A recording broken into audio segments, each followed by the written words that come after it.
Salut! Vous avez très certainement vu ce concours passer sur Instagram.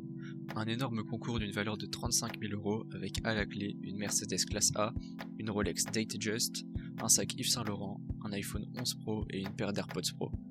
Ce concours, lancé par Yomi Denzel, est certainement un des plus gros concours francophones de 2020, et il a été relayé par de nombreux influenceurs à plus d'1 million d'abonnés de façon à inonder Instagram. Mais ce concours fait également polémique. Comment une personne inconnue de beaucoup peut-elle se permettre d'offrir autant de choses et être présente partout sur Insta du jour au lendemain? C'est exactement ce dont je vais vous parler dans cette vidéo. Mais tout d'abord, qui est Yomi Denzel, et comment peut-il se permettre de faire un concours d'une valeur si importante? Alors, pour commencer, Yomi Denzel c'est un pilier francophone dans le domaine du e-commerce. Il a une chaîne YouTube active depuis presque 3 ans qui compte maintenant 400 000 abonnés. Sur sa chaîne, il s'intéresse surtout au dropshipping et nous partage certaines astuces et des résultats à ce sujet, ainsi que certaines parties de sa vie. Il aurait récemment atteint les 10 millions d'euros de fortune personnelle, argent qu'il a donc gagné avec ses différents sites de vente, sa formation en ligne, ses revenus YouTube et enfin ses différents placements. Si on fait un simple calcul, on se rend compte que 35 000 € sur une fortune de 10 millions ne représente même pas 0,5% du total. À partir de là, on peut se dire que ça ne serait pas indécent de sa part de dépenser autant pour un concours. Mais vous allez me dire qu'on a déjà vu de nombreux faux millionnaires, encore récemment avec le fameux JP Fanguin que vous connaissez sûrement. Mais le fait est que si on suit sa chaîne depuis un moment, on peut voir son évolution, notamment au niveau de sa fortune, à travers ses locaux. Donc là, il vit actuellement à Londres dans un appartement qui coûte certainement un peu plus de 10 000 € par mois, mais également à travers ses voyages ou même son apparence physique. Entretenir un mythe de millionnaire sur plusieurs mois, c'est déjà compliqué, mais alors sur plusieurs années, ça relève de l'impossible. De plus, Yomi semble avoir de réelles compétences dans son domaine si on suit les reviews de sa formation, qui, de manière générale, la valide. Sa formation est coûteuse, certes, mais elle semble avoir de réels enseignements et permettent à ses membres d'obtenir des résultats, comme il en partage souvent en story Instagram. Dans l'ensemble, on peut donc croire sans trop de problèmes au fait que Yomi ait une certaine fortune.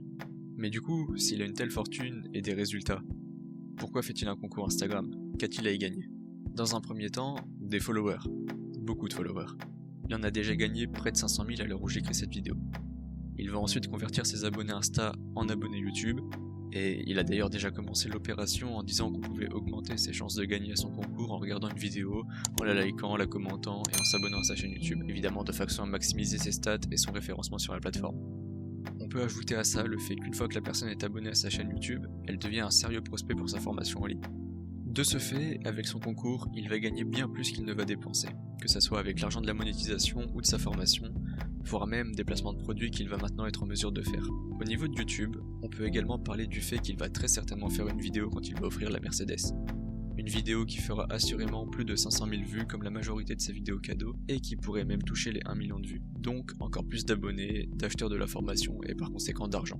D'ailleurs, je vous parle beaucoup de la formation, mais qu'en est-il à ce niveau? Eh bien, par un simple calcul, on peut voir que Yomi peut toucher 50 000 € et donc rembourser le concours si seulement 0,01% de ses nouveaux abonnés achètent la formation. Un résultat qu'il peut aisément obtenir. Mais c'est pas tout. Yomi a annoncé qu'il avait comme objectif d'abandonner le dropshipping pour lancer 3 vraies marques. Et qui de mieux que soi-même pour promouvoir sa marque, encore plus quand on a un public de plus de 600 000 followers. On peut rajouter à ça le fait qu'avec son concours, il noue des liens plus forts avec les plus gros influenceurs français et notamment avec la structure Shona Events, qui est sûrement la plus grosse agence d'influence francophone. Mais du coup, quelles sont les limites du concours? Tout d'abord, le nombre de participations pour le nombre de lots. 5 lots pour déjà plus de 650 000 participations, même si des lots sont encore ajoutés, la chance de gagner est infime.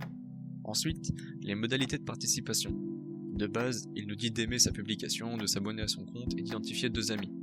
Ce sont les conditions de base pour entrer dans le concours.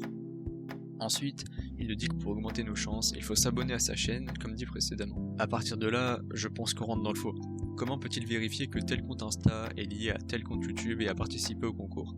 Surtout quand il nous dit qu'il faut regarder une vidéo en entier, chose qui est invérifiable. Enfin, si on se réfère aux règles, le concours est sous contrôle d'huissier, la SCP Mouron-Fontaine à Cagnes-sur-Mer, mais on peut y trouver un gros point d'interrogation concernant le tirage au sort. On nous parle d'une présélection de 20 personnes avant le tirage, personnes qui ne peuvent pas être des participants à l'organisation du concours, ni des employés de sa boîte, ni sa famille. Mais pourquoi faire une présélection? 2 possibilités. La première, c'est que la présélection se fera avec un tirage au sort et qu'elle est là pour s'assurer que ces 20 personnes acceptent la remise en main propre de la voiture. Ça sera plus facile de demander à 20 personnes qu'à 600 000 personnes. La deuxième possibilité, c'est tout simplement l'arnaque. Une présélection lui permettant de mettre des connaissances de côté et d'ainsi offrir les lots à ses proches. On peut d'ailleurs voir que plusieurs de ses connaissances ont participé au concours. Pour finir, arnaque ou pas, je n'ai pas la réponse. Sur ce qui est de sa capacité à offrir les lots, il n'y a pour moi aucun doute. Il est bel en bien en mesure de les offrir.